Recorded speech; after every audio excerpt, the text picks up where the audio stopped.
Tonight, a 21-year-old man from Brixton is starting a 3-month prison sentence for causing misery to thousands of London commuters. He made a hoax bomb threat a so-called practical joke. At Camberwell Green, he was given the maximum sentence a magistrate can impose. But already there are calls for tougher sentences and all hoaxers to be sent to prison.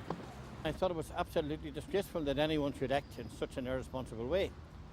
And then when I heard he had been sentenced to 3 months, I thought that that was a very late sentence in the circumstances. Hundreds of thousands of people have their lives disrupted. They're trapped on underground stations and so on. So it's good news that a court has been able to find this person guilty. Patrick Feehan made his hoax call to police from this phone box in Brixton.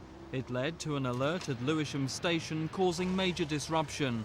But while Feehan was on the phone, his call was traced and police were able to arrest him. Stipendiary Magistrate Justin Phillips told Patrick Feehan, "You went out of your way to cause maximum inconvenience to others. People like you deserve no mercy and are a scourge on those of us who want to go about our lawful business." The court heard Patrick Feehan, who lives in a South London bedsit, has no terrorist connection and made the call after jokes had been made about his Irish accent. Summing up, Mr Phillips told Patrick Feehan, "The public rightly expect no mercy for people like you, and you'll get none from this court." He was then sentenced to the maximum term of 3 months in prison, a clear warning of the type of sentence other hoaxers can well expect to receive.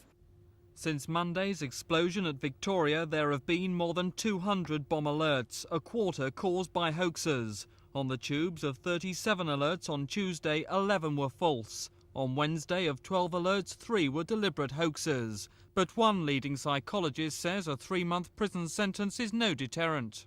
In my view, actually, 3 months is really not a sufficiently heavy sentence. I think they really ought to bring in swingeing sentences, because what a hoax call is, essentially, it's aiding and abetting terrorism. So how long should the sentences be? 12 months. After all, remember, with a 3-month sentence, the person's going to be out after just a few weeks. I think a year, and then would be out after about 9 months.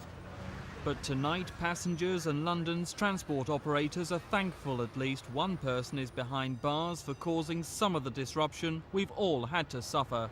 This is Mike Pearce for Thames News.